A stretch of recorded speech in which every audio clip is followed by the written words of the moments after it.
ಸಮರ್ಥ ಸದ್ಗುರು ಸಿದ್ಧಾರೂಢ ಮಹಾಸ್ವಾಮಿಗಳವರ ದಿವ್ಯ ಚರಣಾರವಿಂದಗಳನ್ನು ಮಂದಿರದಲ್ಲಿ ಸ್ಮರಿಸಿಕೊಂಡು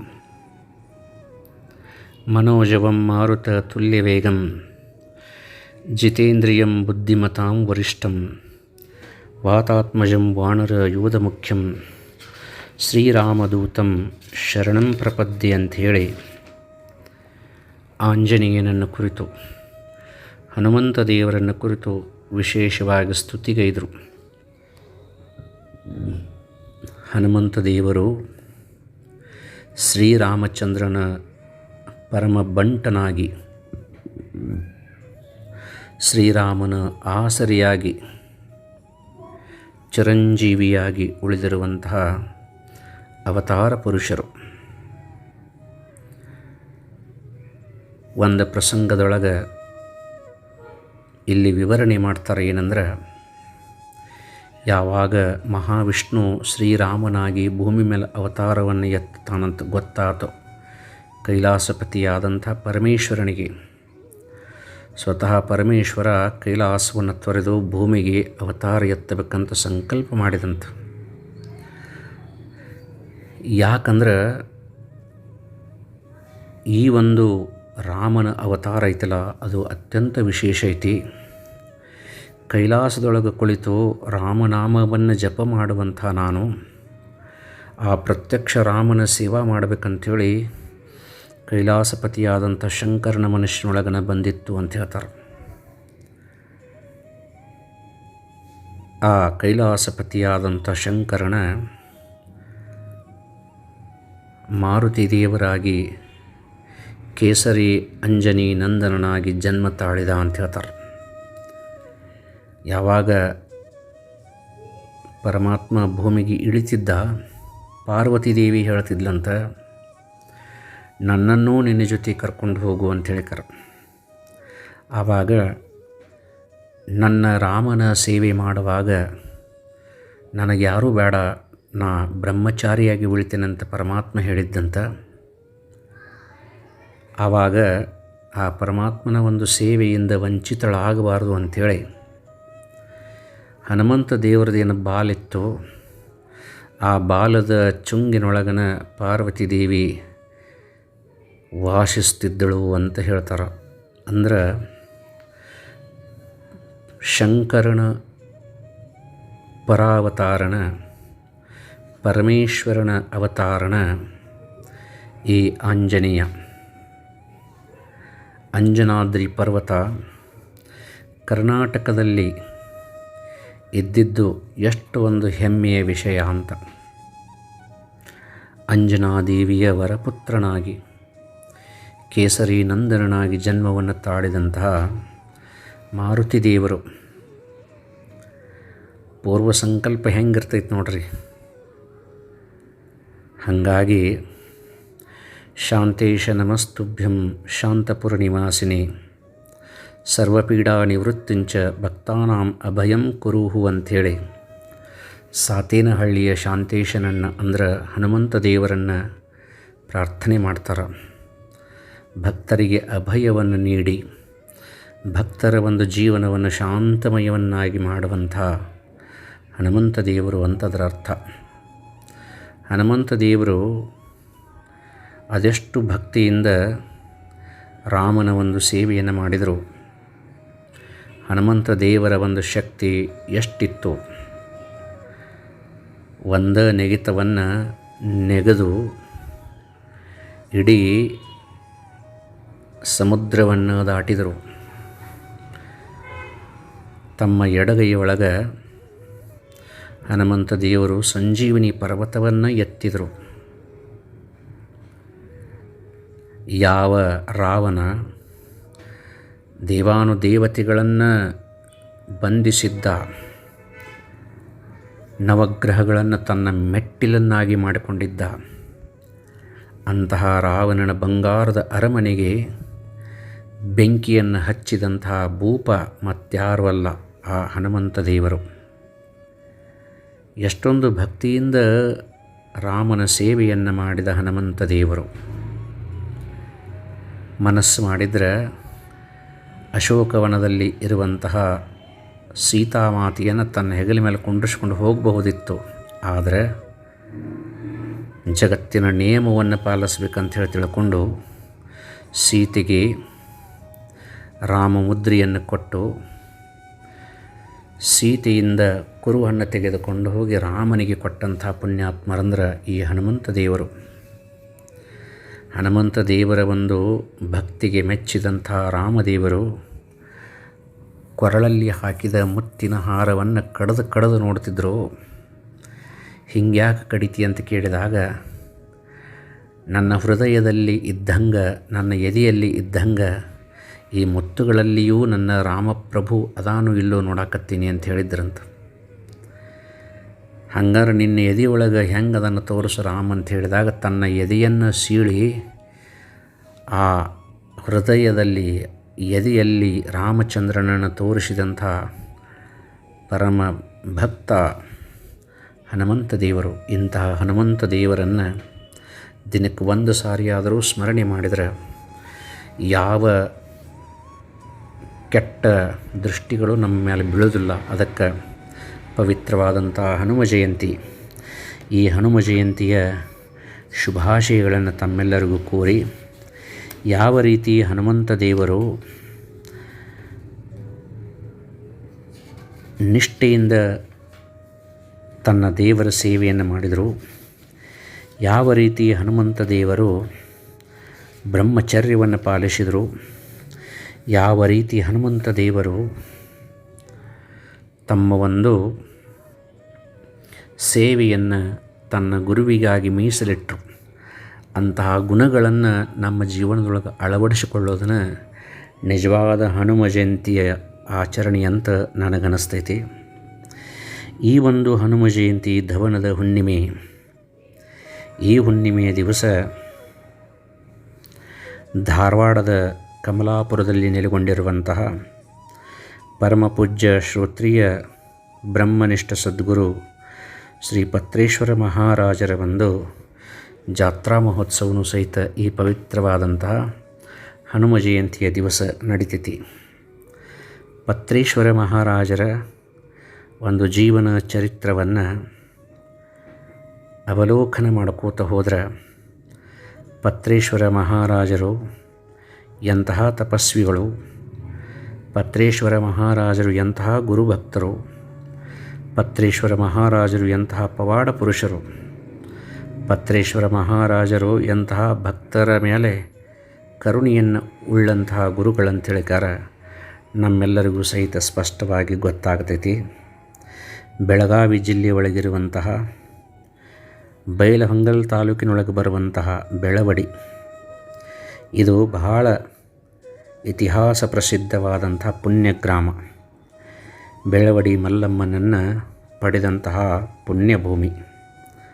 ಅಲ್ಲಿ ಅತ್ಯಂತ ಶ್ರೀಮಂತರಾದಂತಹ ಬೆಳವಡಿಯ ಸುಬೇದಾರ ಶಿವಪ್ಪನವರು ಮತ್ತು ಅವರ ಧರ್ಮಪತ್ನಿ ಬಸಲಿಂಗಮ್ಮನವರು ಎಷ್ಟೊಂದು ಸರಳವಾದಂತಹ ಜೀವನ, ಎಷ್ಟೊಂದು ನಯ ವಿನಯ, ಎಷ್ಟೊಂದು ದಯಾಪೂರ್ಣವಾದಂತಹ ಒಂದು ಮನಸ್ಸು ಈ ದಂಪತಿಗಳಿಗಿತ್ತಂತ. ಈ ಇಬ್ಬರು ಪುಣ್ಯ ದಂಪತಿಗಳಿಗೆ, ಸುಬೇದಾರ ಶಿವಪ್ಪನವರಿಗೆ, ಬಸಲಿಂಗಮ್ಮನವರಿಗೆ ಒಟ್ಟು 7 ಜನ ಹೆಣ್ಣು ಮಕ್ಕಳಾಗಿದ್ದರು ಮತ್ತು ಒಬ್ಬ ಗಂಡ ಮಗ ಆಗಿದ್ದ. ಒಟ್ಟು 8 ಜನ ಮಕ್ಕಳವರಿಗೆ ಬಹಳ ಸುಖ ಶಾಂತಿಯಿಂದ ಇದ್ದರು. 7 ಜನ ಹೆಣ್ಣು ಮಕ್ಕಳೊಳಗೆ 6 ಜನ ಹೆಣ್ಣು ಮಕ್ಕಳನ್ನು ವಿಶೇಷವಾಗಿ ಮದುವೆ ಮಾಡಿಕೊಟ್ರು. ಪಾರಕ್ಕ ಮತ್ತು ಸಿದ್ದಕ್ಕ ಅಂಥೇಳಿಕಾರ ಇಬ್ಬರು ಹೆಣ್ಣು ಮಕ್ಕಳನ್ನು ಇದ್ದ ಊರಿನೊಳಗನ ಅಂದರೆ ಬೆಳವಡಿ ಒಳಗನ ಅವರಿಗೆ ಮದುವೆ ಮಾಡಿಕೊಟ್ರು. ಅವರ ಕೊನೆಯ ಮಗಳು ಬಸವ್ವ, ನಮ್ಮ ಸುಬೇದಾರ ಶಿವಪ್ಪನವರ ಮತ್ತು ಬಸಲಿಂಗಮ್ಮನವರ ಕೊನೆಯ ಮಗಳು ಶಿವಕ್ಕ ಸಣ್ಣಕ್ಕಿ. ಬಹಳ ಪ್ರೀತಿಯಿಂದ ಆಕಿನ ಜೋಪಾನ ಮಾಡಿದರು. ಎಲ್ಲ ಮಕ್ಕಳಲ್ಲಿಯೂ ಸಹಿತ ಈ ಶಿವಕ್ಕನ ಸ್ವಭಾವ ಒಂದಿಷ್ಟು ಬೇರೆನೇ ಇತ್ತು. ವಿಶೇಷವಾಗಿ ದೈವ ಭಕ್ತಳಿದ್ದಳು. ದೈವ ಚಿಂತನೆಯನ್ನು ಮಾಡ್ತಿದ್ಲು. ಮುಂದೆ ಆಕೆ ಋತುಮತಿ ಆದಳು. ಮತ್ತು ಆಕೆಗಿನೂ ಸಹಿತ ಸುತಕಟ್ಟಿಯ ಸಿದ್ದಪ್ಪ ಅನ್ನುವಂಥ ಪುಣ್ಯಾತ್ಮನಿಗೆ ಕೊಟ್ಟು ಅವಳನ್ನು ಮದುವೆ ಮಾಡಿದರು. ಎಲ್ಲ ಹೆಣ್ಮಕ್ಳಿಗೂ ಸಹಿತ ಮದುವೆ ಆತಂದ್ರೆ ಸಂತೋಷ ಇರ್ತೈತಿ. ಆದ್ರೆ ಆ ಬಸವ ಏನಿದ್ಲು ಆಕೆಗೆ ದುಃಖ ಆಕತ್ತು. ಯಾಕಂದ್ರೆ ಪ್ರತಿ ಅಮಾವಾಸ್ಯೆಗೂ ಸಹಿತ ತಪ್ಪದ ನಾನು ಹುಲಿ ಅಜ್ಜನ ಮಟ್ಟಕ್ಕೆ ಹೋಗಿ ಬರ್ತಿದ್ದೆ. ಇನ್ನು ಲಗ್ನ ಆದ ನಂತರ ನಾ ಹೆಂಗೆ ಹುಲಿ ಅಜ್ಜನ ಮಟ್ಟಕ್ಕೆ ಹೋಗೋದು ಅಂಥೇಳಿ ಆಕೆ ಚಿಂತಾಕ್ರಾಂತಳಾಗಿದ್ದಳು. ಅದ ಚಿಂತೆ ಒಳಗನ ಮಲ್ಕೊಂಡಾಳ. ಸ್ವಪ್ನದೊಳಗೆ ಹುಲಿ ಅಜ್ಜವ್ರು ಬಂದರು. ಹುಲಿ ಅಜ್ಜವರು ಆಕೆಗೆ ಹೇಳ್ತಾರೆ, ಬಸವ್ವ ಚಿಂತೆ ಮಾಡಬೇಡ, ನಿನ್ನ ಲಗ್ನ ಆಗಿ ಸುತ್ತಗಟ್ಟಿಗೆ ಹೋದ ನಂತರ ನಿನಗೆ ಪ್ರತಿ ಅಮಾವಾಸ್ಯೆಗೆ ನನ್ನ ಹತ್ತಿರ ಬರೋಕ್ಕಾಗೋದಿಲ್ಲ. ಆದ್ರೂ ಸಹಿತ ನಿನಗೊಂದು ಉಪಾಯವನ್ನು ಹೇಳ್ತೀನಿ. ಏನಂದ್ರೆ, ಸುತ್ತಗಟ್ಟಿಗೆ ನೀ ಲಗ್ನವಾಗಿ ಹೋದ ನಂತರ ನಿನ್ನ ಗಂಡನ ಮನೆ ಪಕ್ಕದೊಳಗನ ಒಂದು ಪತ್ರಿ ಗಿಡ ಐತಿ. ನಿತ್ಯವೂ ಸಹಿತ ಆ ಪತ್ರಿ ಗಿಡಕ್ಕೆ ಪ್ರದಕ್ಷಿಣೆಯನ್ನು ಹಾಕು. ಆ ಒಂದು ಪತ್ರಿ ಗಿಡದ ರೂಪದೊಳಗೆ ನಾ ಅಲ್ಲೇ ನೆಲೆಸಿ ನಿನಗೆ ಆಶೀರ್ವದಿಸ್ತೀನಿ ಅಂತ ಹೇಳಿಕಾರ ಹುಲಿ ಅಜ್ಜವರು ಆಶೀರ್ವಾದ ಮಾಡಿಬಿಟ್ರು. ಬಸವಗೆ ಭಾಳ ಸಂತೋಷ ಆಯಿತು.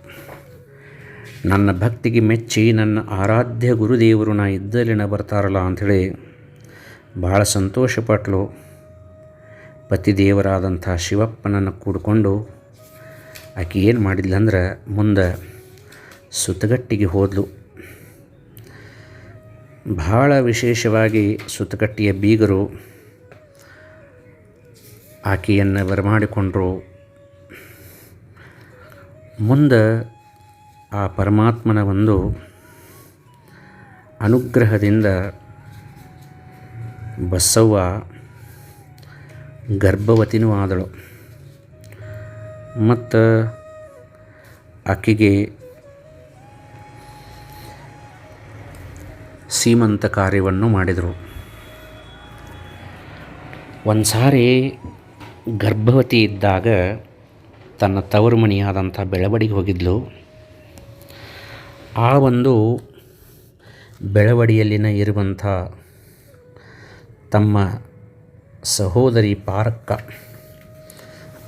ಪಾರಕ್ಕನನ್ನು ಕರ್ಕೊಂಡು ಒಂದು ಅಮಾವಾಸ್ಯೆಗೆ ಗರ್ಭವತಿ ಇದ್ದಾಗನ ಹುಲಿ ಅಜ್ಜನ ಮಟ್ಟಕ್ಕೆ ಹೋದ್ಲು. ಹುಲಿ ಅಜ್ಜವರಿಗೆ ನಮಸ್ಕಾರ ಮಾಡಿ ಅಲ್ಲೇ ಒಂದು ಕೋಲಿ ಒಳಗೆ ವಸತಿ ಮಾಡಿದರು. ಮಧ್ಯರಾತ್ರಿವರೆಗೂ ಸಹಿತ ತಮ್ಮ ಸಂಸಾರದ ವಿಷಯಗಳನ್ನು ಮಾತಾಡಿದರು. ಅಕ್ಕ ಪಾರವ್ವ ನಿದ್ದಿಗೆ ಜಾರಿದಳು. ಆದರೆ ಬಸವಗೆ ನಿದ್ದೆ ಬರಲಿಲ್ಲ.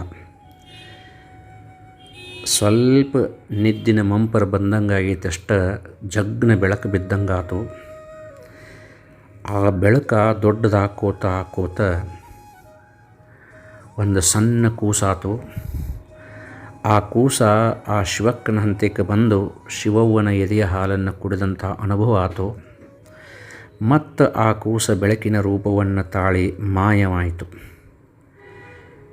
ಬಾಜುಕ್ ಮಲ್ಕೊಂಡಂಥ ಅಕ್ಕನನ್ನು ಎಬ್ಬಿಸಿ ಸ್ವಪ್ನ ದೃಷ್ಟಾಂತವನ್ನು ಹೇಳ್ತಾಳೆ. ಬೆಳಗಿನ 4 ಗಂಟೆ ಆಗ್ಯದ. ಸ್ನಾನ ಮುಗಿಸ್ಕೊಂಡು ಹುಲಿ ಅಜ್ಜವ್ರಂತಕ್ಕೆ ಹೋಗಿ ನಡೆದ ಘಟನೆಯನ್ನು ಹೇಳಿದ ಕೂಡಲೇ ಹುಲಿ ಅಜ್ಜವರು ನಗಾಕತ್ರಂತ.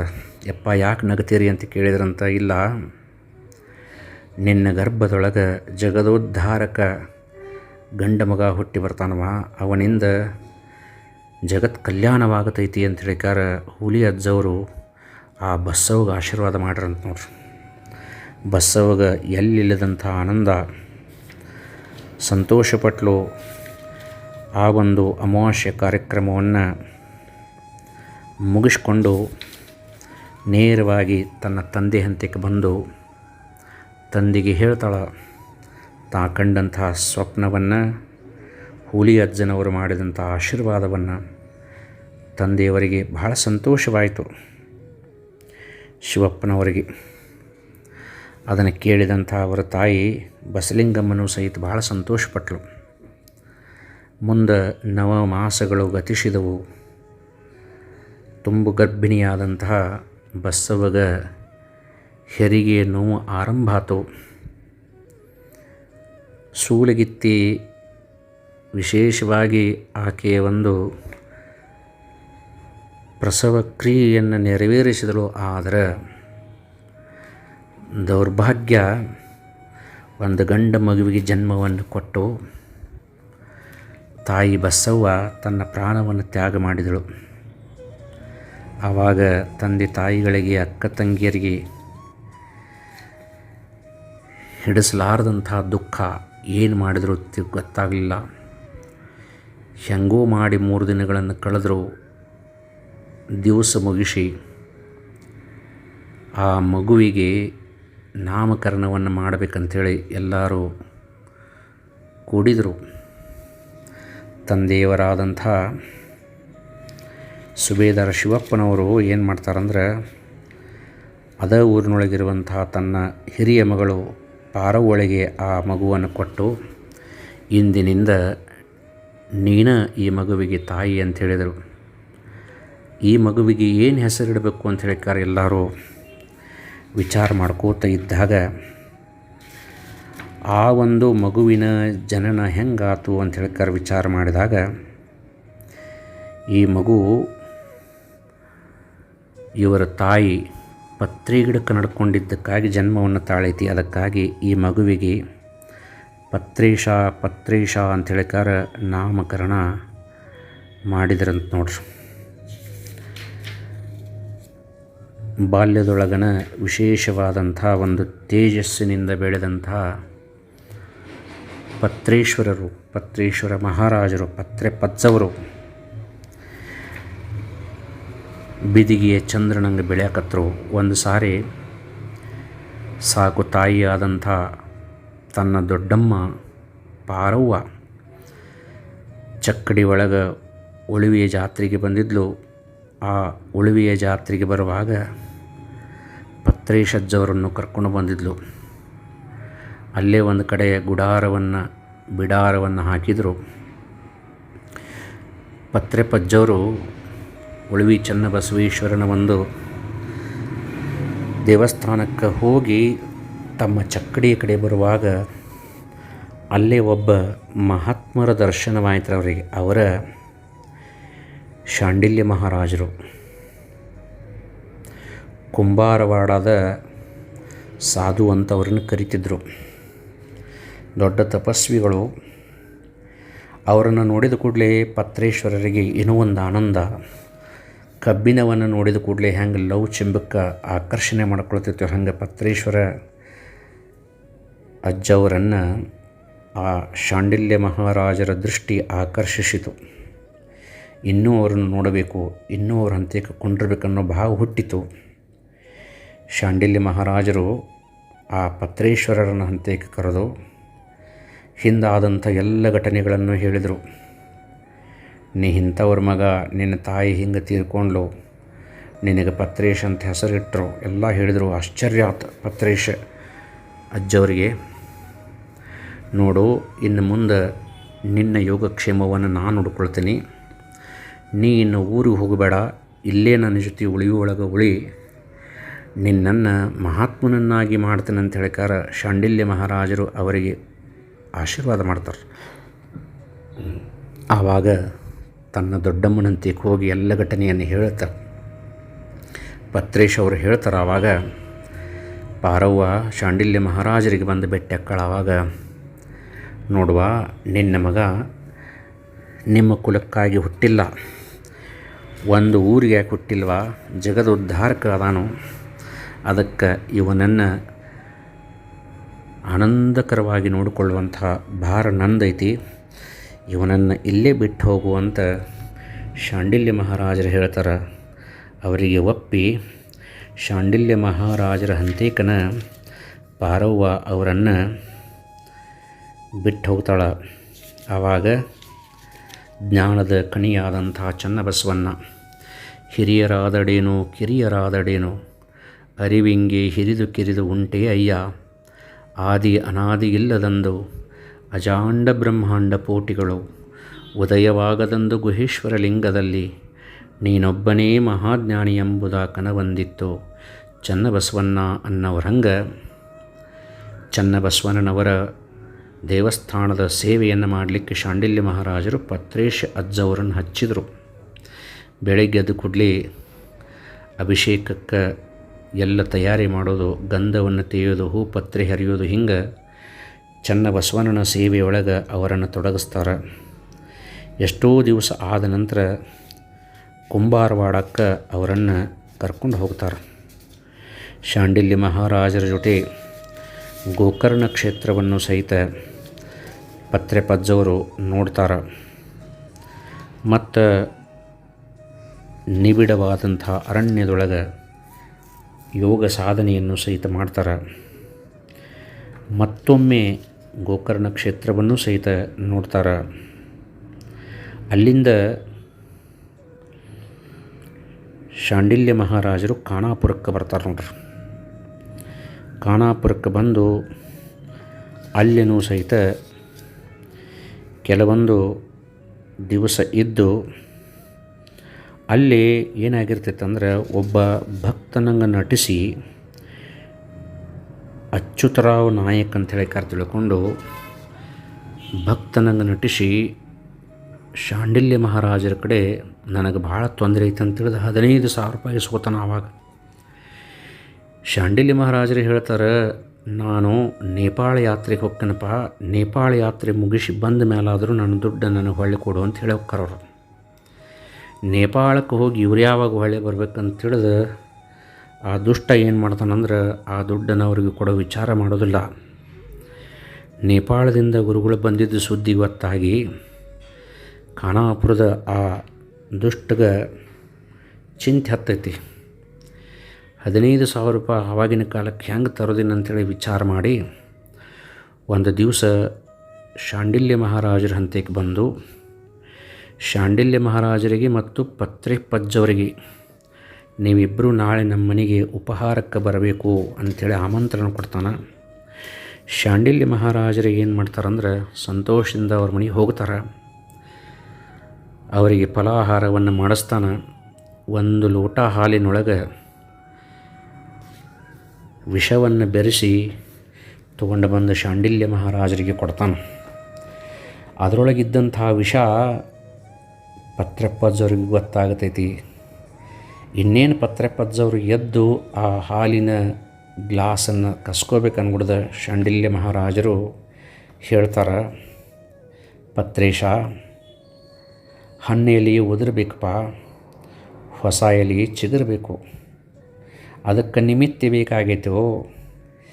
ಈ ವಿಷ ಇಲ್ಲಾದರೂ ಸಹಿತ ಅದು ಇವತ್ತು ಹೋಗೋದನ ಐತಿ, ನೀ ಏಳಬೇಡ ಅಂತ ಹೇಳಿದ್ರಂತ ಗುರುವಿನ ಒಂದು ಆಜ್ಞೆ ಮೀರಲಾರ್ದ ಪತ್ರೆಪಜ್ಜವರು ಹಂಗೆ ಕುಂತರು. ಆ ವಿಷಭರಿತವಾದಂಥ ಹಾಲನ್ನು ಕುಡಿದು ಸಂತೋಷಪಟ್ಟರು ಶಾಂಡಿಲ್ಯ ಮಹಾರಾಜರು. ಗುರುವಿನ ಆ ಒಂದು ಪ್ರಸಂಗವನ್ನು ನೋಡಿ ಕಣ್ಣೀರು ಸುರಿಸಕತ್ತಾರೆ ಪತ್ರೆಪಜ್ಜವರು. ಯಪ್ಪ, ನನಗೆ ಗೊತ್ತಿದ್ದರೂ ಸಹಿತ ನೀವು ವಿಷ ಕುಡಿಯೋದನ್ನು ನೋಡುವಂಥ ಪ್ರಸಂಗ ನನಗೆ ಬಂತು ಅಂಥೇಳಿ ದುಃಖ ಪಡ್ತಾರೆ. ಶಾಂಡಿಲ್ಯ ಮಹಾರಾಜರೇ ಹೇಳ್ತಾರೆ, ಚಿಂತೆ ಮಾಡಬೇಡೋ ಪತ್ರೇಶ, ಎಷ್ಟು ದಿವಸ ಅಂತಿರೋದು ಈ ಶರೀರ, ಒಂದು ದಿವಸ ಹೋಗಬೇಕು ಅಂತ ಹೇಳ್ತಾರೆ. ಆ ಭಕ್ತನಿಗೂ ಸಹಿತ ದುಃಖ ಬರಬಾರ್ದಂಥೇಳಿ, ನಮಗೂ ತೊಂದರೆ ಆಗಬಾರ್ದಂಥೇಳಿ ತಿಳ್ಕೊಂಡು ಒಂದು ಪತ್ರ ಬರೀತಾರೆ. ಏನಂದ್ರೆ, ಸ್ವಸಂತೋಷದಿಂದ ನಾನು ಈ ವಿಷಭರಿತವಾದಂಥ ಹಾಲನ್ನು ಕುಡಿದು ಪ್ರಾಣವನ್ನು ಬಿಡಾಕತ್ತೇನೆ, ನನ್ನ ಸಾವಿಗೆ ಯಾರೂ ಕಾರಣರಲ್ಲ ಅಂತೇಳಿ ಬರೆದು ಪತ್ರೆಪಜ್ಜನ ಕೈಯಾಗ ಕೊಡ್ತಾರೆ. ಯಾವಾಗ ಅಲ್ಲಿ ಪೊಲೀಸ್ ಅಧಿಕಾರಿಗಳು ಬರ್ತಾರೆ,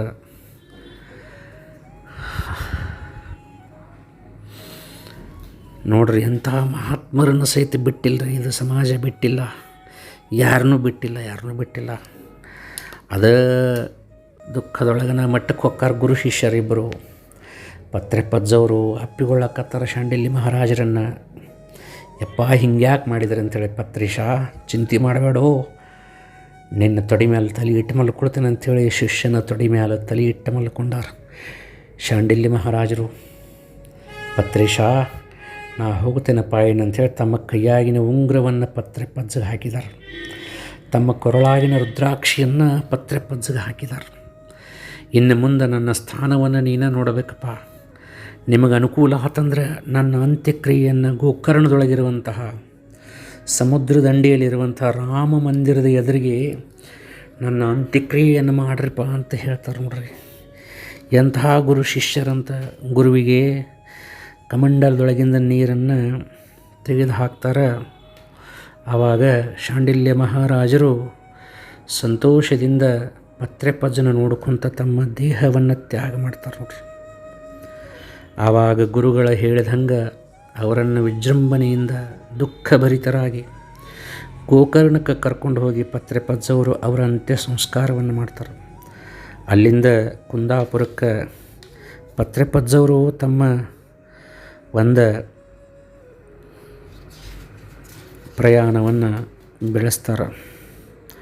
ಕುಂದಾಪುರದೊಳಗಿರುವಂತಹ, ಅದು ಮುಂಡರಗಿ ತಾಲೂಕಿನೊಳಗಿರುವಂತಹ ಕುಂದಾಪುರದೊಳಗಿರುವಂತಹ ಚನ್ನಬಸವೇಶ್ವರರ ಒಂದು ದೇವಸ್ಥಾನವನ್ನು ಕಟ್ಟಿಸ್ಪ ಅಂತ ಹೇಳಿಕಾರ ಶಾಂಡಿಲ್ಯ ಮಹಾರಾಜರು ಹೇಳಿರ್ತಾರೆ. ಅದಕ್ಕೆ ಆ ಕುಂದಾಪುರದೊಳಗಿರುವಂತಹ ಉಳುವಿ ಚನ್ನಬಸವೇಶ್ವರರ ಗುಡಿಯನ್ನು ಸ್ವತಃ ಶಾಂಡಿಲ್ಯ ಮಹಾರಾಜರು ನಿಂತು ತಮ್ಮ ಭಕ್ತರ ಒಂದು ಸಹಾಯದಿಂದ ಏನು ಮಾಡ್ತಾರಂದ್ರೆ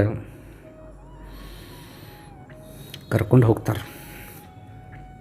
ಮುಂದೆ ಅಲ್ಲಿಂದ ಸಂಭಾಪುರಕ್ಕೆ ಅವರು ಹೋಗ್ತಿರ್ತಾರೆ. ಸಂಭಾಪುರಕ್ಕೆ ಹೋದಾಗ ಅಲ್ಲಿ ದಾರಿ ಒಳಗೆ ಇಬ್ಬರು ಅಪ್ಪ ಮಗ ತಲೆಕೈ ಹೆಚ್ಕೊಂಡು ಚಿಂತಾಕ್ರಾಂತರಾಗಿ ಕುಂತಿರ್ತಾರೆ. ಪತ್ರೆ ಪಜ್ಜವ್ರು ಕೇಳ್ತಾರೆ, ಯಾಕಿಷ್ಟು ಚಿಂತೆ ಮಾಡಕತ್ತೀರಿಪ್ಪ ಅಂಥೇಳಿ. ಇಲ್ಲ, ನಮ್ಮದೊಂದು ಎತ್ತು ಏನು ಮಾಡೈತಿಪ್ಪ ಅಂತಂದ್ರೆ ಬಳಗ ಒಗದು ಕುಂತೈತಿ, ಮ್ಯಾಲೆ ಏಳವಲ್ತು. ನಾವು ಹೆಂಗೆ ಮುಂದೆ ಹೋಗ್ಬೇಕಂತ ಚಿಂತೆ ಮಾಡತ್ತೀವಿ ಅಂದ ಕೂಡಲೇ ಪತ್ರೆ ಪಜ್ಜವ್ರು ಹೋಗಿ ಆ ಎತ್ತಿಗೆ ಹೇಳ್ತಾರೆ, ಏಳಪ್ಪ ಏಳು ಬಸವ ಏಳು, ನಿನ್ನ ಮಾಲೀಕನ ಕೆಲಸ ಅರ್ಧಕ್ಕೆ ನಿಂತೈತಿ, ನಿನ್ನಿಂದ ಯಾರ ಕೆಲಸಕ್ಕೂ ಅಡ್ಡ ಆಗಬಾರ್ದು, ಏಳಪ್ಪ ಏಳು ಅಂತ ಹೇಳಿದಾಗ ಪತ್ರೆ ಪಜ್ಜನ ಆಶೀರ್ವಾದದಿಂದ ಬಳಗ ಒಕ್ಕೊಂಡು ಕುಂತಂಥ ಒಂದು ಹೋರಿ ಎದ್ದು ನಿಂತು ತನ್ನ ಕಾರ್ಯವನ್ನು ಆರಂಭ ಮಾಡ್ತೈತೆ ನೋಡ್ರಿ.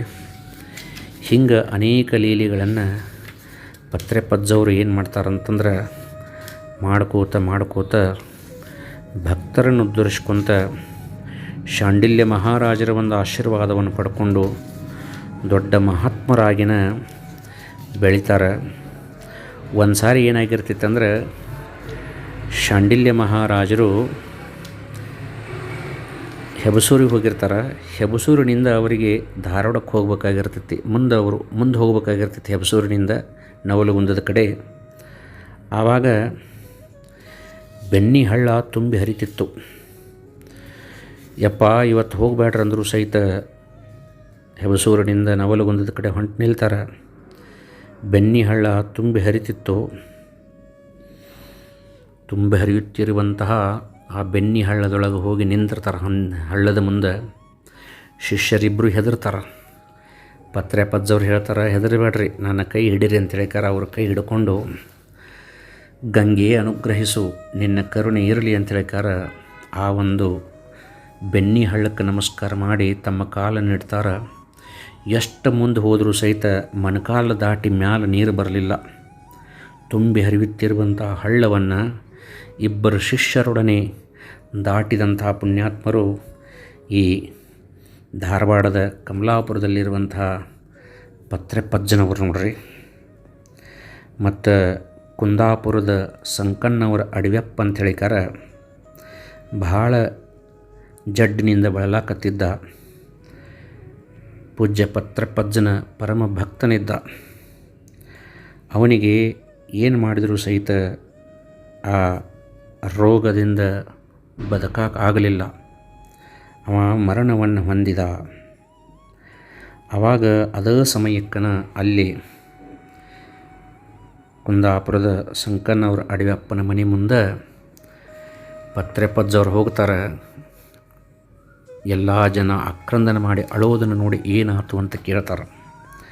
ಹಿಂಗೆ ಸಂಕನ್ನವರು ಅಡವ್ಯಪ್ಪ ಸತ್ತ ಅಂತ ಹೇಳಿದ ಕೂಡಲೇ ಅದು ಹೆಂಗೆ ಸಾಯ್ತಾನೆ ನೋಡ್ತಾನೆ ನಿಂದ್ರ ಅಂಥೇಳಿ ಪತ್ರೆಪಜ್ಜವರು ಹೋಗಿ ಆ ಒಂದು ಸತ್ತ ಅಡವ್ಯಪ್ಪನ ಹನಿಗೆ ವಿಭೂತಿಯನ್ನು ಹಚ್ಚಿದ ಕೂಡಲೇ ಸತ್ತ ಅಡವ್ಯಪ್ಪ ಮತ್ತು ಹೊಳ್ಳಿ ಜೀವಂತಕ್ಕನ. ಅದಲ್ಲದೆ ತಮ್ಮ ಗುರುಗಳಾದಂಥ ಶಾಂಡಿಲ್ಯ ಮಹಾರಾಜರು ಹೇಳಿರ್ತಾರೆ, ಬೆಳವಡಿ ಒಳಗೆ ಪುರಾಣ ಪ್ರಸಿದ್ಧವಾದಂಥ ಶ್ರೀಶೈಲ ಮಲ್ಲಿಕಾರ್ಜುನನ ದೇವಸ್ಥಾನ ಮಣ್ಣೊಳಗೆ ಮುಚ್ಚೋಗಿತು. ಆ ಮಲ್ಲಿಕಾರ್ಜುನನ ದೇವಸ್ಥಾನವನ್ನು ಹೊರಗೆ ತೆಗಿಬೇಕಂತ ಹೇಳಿದ್ರಂತ. ಹಂಗೆ ಬೆಳವಡಿಗೆ ಹೋಗಿ ಆ ಮಲ್ಲಿಕಾರ್ಜುನನ ದೇವಸ್ಥಾನವನ್ನು ಹೊರಗೆ ತೆಗೆಯುವ ಪುಣ್ಯ ಕಾರ್ಯವನ್ನು ಪತ್ರೆಪಜ್ಜವರು ಮಾಡ್ತಾರೆ. ಹಿಂಗೆ ಒಂದಲ್ಲ ಎರಡಲ್ಲ ಅನೇಕ ಲೀಲೆಗಳನ್ನು ಪತ್ರೇಶ್ವರ ಮಹಾರಾಜರು ಮಾಡ್ತಾರೆ. ಧಾರವಾಡದ ಪತ್ರೆಪಜ್ಜವರು ನೆರವೇರಿಸಿಕೊಡ್ತಾರೆ ನೋಡ್ರಿ. ಅನೇಕ ಅಂತಹ ಲೀಲೆಗಳು ಪತ್ರೆಪಜ್ಜನ ಕೈನಿಂದ ಆಗ್ತವೆ. ಇವತ್ತಿನ ಮಠನೂ ಸಹಿತ ಧಾರವಾಡದ ಕಮಲಾಪುರದೊಳಗಿರುವಂತಹ ಪತ್ರೆಪಜ್ಜನ ಒಂದು ಗದ್ದುಗೆಗೆ ಯಾರು ನಡ್ಕೊಳ್ತಾರಲ್ಲ ಅವರು ಎಲ್ಲ ಇಷ್ಟಾರ್ಥಗಳನ್ನು ಸಹಿತ ಪಡ್ಕೊಳ್ತಾರೆ. ಅದರೊಳಗೆ ಯಾವ ಸಂಶಯನೂ ಇಲ್ಲ. ಒಂದು ಸಾರಿ ಏನಾಗಿತ್ತು ಅಂದ್ರೆ, ಪತ್ರೆಪಜ್ಜವರು ಬೆಳವಡಿಯಿಂದ ಹೊಂಟಿದ್ರು. ಇದು ಜುಲೈ 15, 1940ನೇ ಇಸ್ವಿ. ಹೋಗೋ ಸಮಯದೊಳಗೆ ದಾರಿ ಒಳಗೆ ಅವರಿಗೆ ಚಕ್ಕಡಿ ಒಳಗೆ ಜ್ವರ ಬರ್ತಾವ್ರಿ. ಭಾಳ ಜ್ವರ ಬಂದ ಕೂಡಲೇ ಅವ್ರ ಜೊತೆಗೆ ಮುರುಗಪ್ಪಜ್ಜವ್ರನ್ನೂ ಇರ್ತಾರೆ. ಮತ್ತು ಮುರುಗಪ್ಪಜ್ಜವ್ರು ಏನು ಮಾಡ್ತಾರಂದ್ರೆ, ಧಾರವಾಡ ಸಮೀಪ ಐತಿ, ಅಲ್ಲೇ ಪತ್ರೆಪಜ್ಜನ ಪರಮ ಭಕ್ತರಾದಂಥ ಕಮಲಾಪುರ ಓಣಿಯ ಪಕ್ಕೀರಗೌಡ್ರ ಮನೆಗೆ ಇವರನ್ನು ಕರ್ಕೊಂಡು ಹೋಗೋಣ ಅಂಥೇಳಿ ತಿಳ್ಕೊಂಡು ಅವರನ್ನು ಪಕ್ಕೀರಗೌಡ್ರ ಮನೆಗೆ ಕರ್ಕೊಂಡು ಬರ್ತಾರೆ. ಯಾವಾಗ ಪಕ್ಕೀರಗೌಡರು ಮುರುಗಪ್ಪಜ್ಜವರು ಬಂದಿದ್ದನ್ನು ನೋಡ್ತಾರೆ ಮತ್ತು ಆ ಚಕ್ಕಡಿಯನ್ನು ಭೀಮಸಿ ಅನ್ನುವಂಥ ಒಬ್ಬ ಪುಣ್ಯಾತ್ಮ ತೊಗೊಂಡು ಬಂದಿರ್ತಾನೆ. ಭೀಮಸಿಯನ್ನು ಮುರುಗಪ್ಪಜ್ಜವ್ರನ್ನ ನೋಡಿ ಆ ಕಮಲಾಪುರದ ಪಕ್ಕೀರಗೌಡರು ಸಂತೋಷಭರಿತರಾಗಿ ಒಳಗೆ ಕರ್ಕೊಂಬರ್ತಾರೆ. ಆವಾಗ ಪತ್ರೇಶ್ವರ ಮಹಾರಾಜರೂ ಬಂದರು ಅಂತ ಹೇಳ್ತಾರೆ ಅವರು. ಆವಾಗ ಸಂತೋಷಭರಿತರಾಗಿ ಪಕ್ಕೀರಗೌಡರು ಹೊರಗೆ ಬರ್ತಾರೆ. ಹಾಸಿಗೆ ಇದರೊಳಗೆ ಆ ಒಂದು ಚಕ್ಕಡಿ ಒಳಗೆ ಮಲಗಿದಾರ. ವಿಪರೀತವಾದಂಥ ಜ್ವರ. ಅವರನ್ನು ಎಬ್ಬಿಸಿ ಕರ್ಕೊಂಡು ಬಂದು ಒಳಗೆ ಮಲಗಿಸ್ತಾರೆ. ಆವಾಗ ಪಕ್ಕೀರಗೌಡರು ಗುರುಗಳಿಗೆ ಔಷಧೋಪಚಾರ ಮಾಡೋಕ್ಕೆ ಧಾರವಾಡಕ್ಕೆ ಹೋಗಿ ವೈದ್ಯರನ್ನು ಕರ್ಕೊಂಬರ್ತೇನೆ ಅಂತ ಹೇಳ್ತಾರೆ. ಆವಾಗ ಪತ್ರೇಶ್ವರಜ್ಜವ್ರು ಹೇಳ್ತಾರೆ, ಪಕ್ಕೀರಗೌಡ ಇವತ್ತೇನು ಬ್ಯಾಡೋ, ನಾಳೆ ಸೂರ್ಯೋದಯಕ್ಕಂದ್ರೆ ಪೂರ ಆರಾಮಾಗಿ ಬಿಡ್ತಾನೆ, ಡಾಕ್ಟರ್ ಅವಶ್ಯಕತೆನೇ ಬಿಡೋದಿಲ್ಲೋ, ವೈದ್ಯರ ಅವಶ್ಯಕತೆ ಇಲ್ಲ ಅಂತ ಹೇಳ್ತಾರೆ. ಆವಾಗ ಮುರುಗಪ್ಪಜ್ಜವರು ವಿಶೇಷವಾಗಿ ಸೇವಾ ಮಾಡ್ತಿರ್ತಾರೆ. ಮುಂದೆ ಪಕ್ಕೀರಗೌಡಗೆ ಮತ್ತು ಭೀಮಸಿ ಅವರಿಗೆ ನೀವು ಚಹಾ ಮಾಡ್ಕೊಂಬರ್ಪ ಅಂತ ಹೇಳ್ತಾರೆ. 3 ಗಂಟೆ ಆಗಿರ್ತೈತಿ ಮಧ್ಯರಾತ್ರಿ. ಮುರುಗಪ್ಪಜ್ಜವ್ರಿಗೆ ಗೊತ್ತಾಗ್ತೈತಿ ಏನಂತಂದ್ರೆ, ಮುನ್ನುವಳ್ಳಿ ಮುರುಗಪ್ಪಜ್ಜವ್ರಿಗೆ ಗೊತ್ತಾಗ್ತೈತಿ ಏನಂದ್ರೆ ಅಪ್ಪ ಅವರು ದೇಹ ಬಿಡ್ತಾರಂತ ಹೇಳ್ತಾರೆ. ಕಣ್ಣೀರು ಸುರಿಸೋಕೆ ಆರಂಭ ಮಾಡ್ತಾರೆ. ಆವಾಗ ಮುರುಗಪ್ಪ, ಕಣ್ಣೀರು ಸುರಿಸ್ಬೇಡೋ, ನನ್ನ ಗುರುಗಳಾದಂಥ ಶಾಂಡಿಲ್ಯ ಗುರುಗಳು ದೇಹ ಬಿಡುವಾಗ ನನಗೂ ಹಿಂಗೆ ಆಗಿತ್ತಪ್ಪ. ಅವರು ನನಗೆ ತಮ್ಮ ಕೈಯೊಳಗಿದ್ದಂಥ ಉಂಗುರವನ್ನು, ರುದ್ರಾಕ್ಷಿ ಸರವನ್ನು ನನಗೆ ಹಾಕಿದ್ರಪ್ಪ. ಇವತ್ತು ನನ್ನ ಪಾಳಿ ಐತಿ. ನನ್ನ ಕೊರೊಳಗಿದ್ದಂಥ ರುದ್ರಾಕ್ಷಿಯನ್ನು, ಕೈಯೊಳಗಿದ್ದಂಥ ಈ ಒಂದು ಪಂಚಲೋಹದ ಉಂಗುರವನ್ನು ನಿನಗೆ ಹಾಕ್ತೇನಪ್ಪ ಅಂಥೇಳಿ ಮುನ್ನುವಳ್ಳಿಯ ಮುರುಗಪ್ಪಜ್ಜವ್ರ ಕೈಯೊಳಗೆ ಉಂಗುರವನ್ನು, ಕೊರಳೊಳಗೆ ರುದ್ರಾಕ್ಷಿ ಮಾಲೆಯನ್ನು ಹಾಕ್ತಾರೆ. ಆವಾಗ ದುಃಖ ಪಡ್ತಾರೆ ಮುನ್ನುವಳ್ಳಿ ಮುರುಗಪ್ಪಜ್ಜವರು. ಆವಾಗ ಚಹಾ ಮಾಡ್ಕೊಂಬರ್ಬೇಕಂತ ಒಳಗೆ ಹೋದಂಥ ಪಕ್ಕೀರಗೌಡರು ಮತ್ತು ಭೀಮಸಿ ಇಬ್ಬರು ಬರ್ತಾರೆ. ಏನಾತಂತ ಕೇಳ್ತಾರೆ. ಇಲ್ಲ, ಸೊನ್ನೆ ಮಾಡಿ ಹೇಳ್ತಾರೆ, ಗುರುಗಳು ನಮ್ಮನ್ನು ಬಿಟ್ಟು ಹೊಂಟಾರ ಅಂತ ಹೇಳ್ತಾರೆ ಮುರುಗಪ್ಪಜ್ಜವರು. ದುಃಖ ಮಾಡೋಕ್ಕೆ ಚಾಲು ಮಾಡ್ತಾರೆ ಅಲ್ಲಿದ್ದಂಥವರು. ಆವಾಗ ಪತ್ರೆಪಜ್ಜವರು ಮುನ್ನುವಳ್ಳಿಯ ಮುರುಗಪ್ಪಜ್ಜನ ಒಂದು ತೊಡೆ ಮೇಲೆ ತಲೆ ಇಟ್ಟು, ಮುರುಗಪ್ಪ, ನನಗೆ ತೀರ್ಥವನ್ನು ಹಾಕಪ್ಪ ಅಂತ ಹೇಳ್ತಾರೆ. ಹಂಗೆ ಕಮಂಡಲದೊಳಗಿಂದ ತೀರ್ಥವನ್ನು ತಗೊಂಡು ಮುರುಗಪ್ಪಜ್ಜವರು ಜುಲೈ 15, 1940 ಸೂರ್ಯೋದಯಕ್ಕೆ ಸರಿಯಾಗಿ ಆ ಪುಣ್ಯಾತ್ಮ ಪತ್ರೇಶ್ವರ ಮಹಾರಾಜರ ಬಾಯಿಯೊಳಗೆ ನೀರು ಹಾಕಿದ ಕೂಡಲೇ ತಮ್ಮ ಗುರುಗಳಾದಂಥ ಗುರುದೇವ ಶಾಂಡಿಲ್ಯ ಮಹಾರಾಜ, ಗುರುದೇವ ಶಾಂಡಿಲ್ಯ ಮಹಾರಾಜ ಅಂತೇಳಿ ಅವರ ಸ್ಮರಣೆಯನ್ನು ಮಾಡಿ ಪತ್ರೆಪಜ್ಜವರು ತಮ್ಮ ದೇಹವನ್ನು ತ್ಯಾಗ ಮಾಡ್ತಾರೆ. ಆವಾಗ ಪತ್ರೆಪಜ್ಜನವರನ್ನು ಎಲ್ಲಿ ಸಮಾಧಿ ಮಾಡಬೇಕಂತೇಳಿ ಬಹಳ ಜನ ವಿಚಾರ ಮಾಡ್ತಿರ್ತಾರೆ. ಎಷ್ಟೋ ಜನ ತಮ್ಮ ಊರಿಗಿನ ಪೂಜ್ಯರನ್ನು ಕರ್ಕೊಂಡು ಹೋಗ್ಬೇಕಂತ ಹೇಳ್ತಾರೆ. ಬೆಳವಡಿಯವರು, ಅವರೊಳ್ಳೆಯವರು, ಕುಂಬಾರವಾಡದವರು, ಸಂಭಾರ್ಪುರದವರು, ಕುಂದಾಪುರದವರು ತಮ್ಮ ಊರಿಗಿನ ಅಪ್ಪವರನ್ನು ಕರ್ಕೊಂಡು ಹೋಗ್ಬೇಕಂತ ವಿಚಾರ ಮಾಡ್ತಿರ್ತಾರೆ. ಆದರೆ ಎಲ್ಲರೂ ಒಂದು ನಿರ್ಣಯಕ್ಕೆ ಬರ್ತಾರೆ. ಏನಂದರೆ, ಈ ಒಂದು ಧಾರವಾಡ ಕಮಲಾಪುರದ ಪಕ್ಕೀರಗೌಡರ ಪುಣ್ಯ ಉದಯಿಸೈತಿ. ಅದಕ್ಕಾಗಿ ಈ ಒಂದು ಪುಣ್ಯಾತ್ಮನ ಒಂದು ಮನೆಯಲ್ಲಿ ಅವರ ಪ್ರಾಣ ಹೋಗಿದ್ದಕ್ಕಾಗಿ ಇದೇ ಕಮಲಾಪುರದೊಳಗನ ಈ ಒಬ್ಬ ಪತ್ರೇಶ್ವರ ಮಹಾರಾಜರ ಸಮಾಧಿಯನ್ನು ಮಾಡಬೇಕಂತೇಳಿ ತಿಳ್ಕೊಂಡು ಆ ಒಂದು ಕಮಲಾಪುರದೊಳಗನ ಪೂಜ್ಯ ಪತ್ರೇಶ್ವರ ಮಹಾರಾಜರ ಒಂದು ಸಮಾಧಿಯನ್ನು ನಿರ್ಮಾಣ ಮಾಡ್ತಾರೆ. ಅಲ್ಲಿನ ಗದಗಯ್ಯ ಸ್ವಾಮಿಗಳು ಸಹಿತ ಅಲ್ಲಿ ಒಂದು ಸಮಾಧಿಯನ್ನು ಮಾಡಲಿಕ್ಕೆ ಒಪ್ಪಿಕೊಳ್ತಾರೆ. ಆವಾಗ ಎಲ್ಲ ಭಕ್ತರು ಸಹಿತ ಜಡ ಅಂತಃಕರಣರಾಗಿ ಪತ್ರೇಶ್ವರ ಅಜ್ಜನವರ ಒಂದು ಸಮಾಧಿಯನ್ನು ಧಾರವಾಡದ ಕಮಲಾಪುರದೊಳಗೆ ಮಾಡ್ತಾರೆ. ಅಂತಹ ಪರಮ ಪೂಜ್ಯ ಪತ್ರೇಶ್ವರ ಮಹಾರಾಜರ ಒಂದು ಜಾತ್ರಾ ಮಹೋತ್ಸವ ಹನುಮ ಜಯಂತಿಯ ದಿವಸ ಅಂದರೆ ಶನಿವಾರ ದಿವಸ 12ನೇ ತಾರೀಕು ಧಾರವಾಡದ ಕಮಲಾಪುರದೊಳಗೆ ನೆರವೇರುತ್ತದೆ. ಅಂತಹ ಪುಣ್ಯ ಕಾರ್ಯದೊಳಗೆ ನಮಗನುಕೂಲ ಆತ್ಮ ಅಂದ್ರೆ ಪಾಲ್ಗೊಂಡು ಸದ್ಗುರು ಪತ್ರೇಶ್ವರ ಮಹಾರಾಜರ, ಸದ್ಗುರು ಮುರುಗಪ್ಪಜ್ಜನವರ,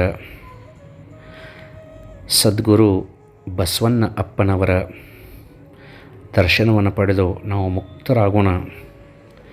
ಸದ್ಗುರು ಶಾಂಡಿಲ್ಯ ಮಹಾರಾಜರ ಕೃಪಾದೃಷ್ಟಿ ನಮಗೆ ನಿಮಗೆ ಸದಾ ಕಾಲದಲ್ಲಿ ಅಂತೇಳಿ ಬೇಡಿ ನನ್ನ ಮಾತಿಗೆ ವಿರಾಮ ಕೊಡ್ತೇನೆ.